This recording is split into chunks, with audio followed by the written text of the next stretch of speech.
이번에는 현장 특파원 리포트 시간입니다. 월가의 생생한 소식을 듣기 위해 한국경제신문의 김현석 특파원 연결되어 있습니다.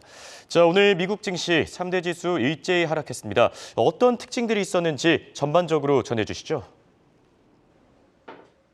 네, 경기 둔화에도 미국 소비자들은 버틸 수 있다. 이런 게 그동안 월가의 믿음이었는데요. 그런 믿음이 조금 흔들린 날이었습니다. 월마트가 전날 장 마감 뒤에 예고 없이 그 가이던스를 한 번 더 큰 폭으로 낮춘 게 컸죠. 거기에 맥도날드와 코카콜라 등은 오늘 아침 좋은 실적을 내놓았지만 속내를 살펴보면 소비자가 정말 건강한지에 대해서 의문이 조금 깊어졌습니다. 하락세로 출발한 주요 지수는 하루 종일 하락세를 유지했고요. 결국 다우는 0.71, S&P 500 지수는 1.15, 나스닥은 1.87% 내렸습니다. 어닝에 대한 우려가 커지면서 빅테크 어닝 발표를 앞둔 나스닥의 하락폭이 가장 컸습니다.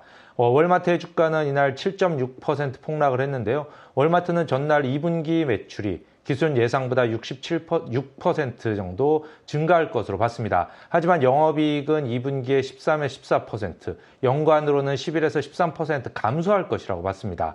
두 달 전 밝혔던 약 1% 감소보다 훨씬 더 큰 것인데요. 이유는 간단합니다. 인플레이션으로 인해서 고객들이 식품과 같은 저마진 필수품을 더 많이 사고 있고 의류나 전자제품과 같은 고마진 일반 상품은 덜 사고 있다라는 겁니다. 월마트는 일반 상품들을 팔기 위해서 큰 폭의 할인을 제공해서 마진을 해치게 될 것 같다라고 설명을 했습니다.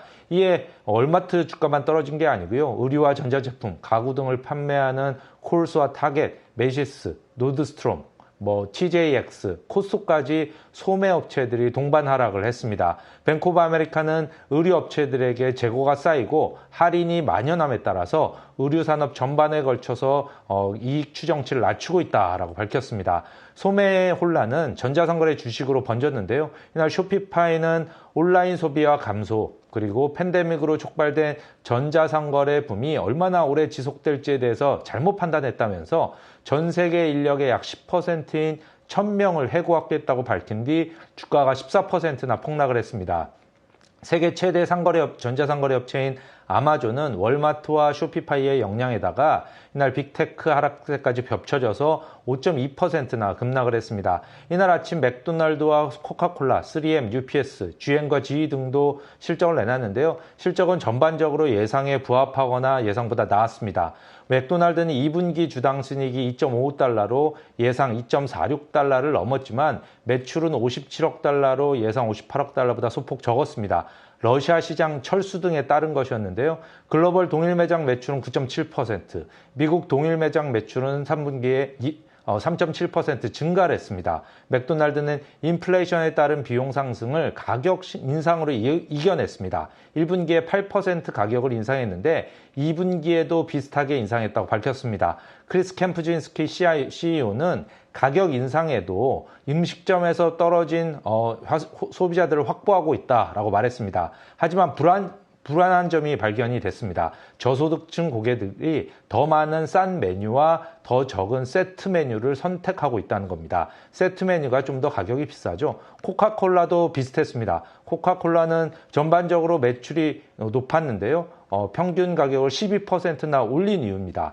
하지만 기존의 어떤 편의점이나 그로서리에서의 매출은 줄어들고 야구장이나 테마파크 등 이런 레저 관련 매출이 버텨주고 있는 것으로 나타났습니다. 소비 지출이 약간 바뀌고 있는 것을 나타낸 거죠. 에드워드 존스의 안젤로 크루키바스 전략가는 블룸버그 인터뷰에서 월마트의 실망스러운 가이던스는 기업 이익의 회복력에 의문을 제기한다면서 우리는 심각한 경기 침체를 예상하지는 않지만 어려운 거시경제 환경을 감안할 때 현재의 기업이익 추정치는 높다라고 밝혔습니다. 이날 발표된 경제지표에서도 경기 둔화 우려가 나타났는데요.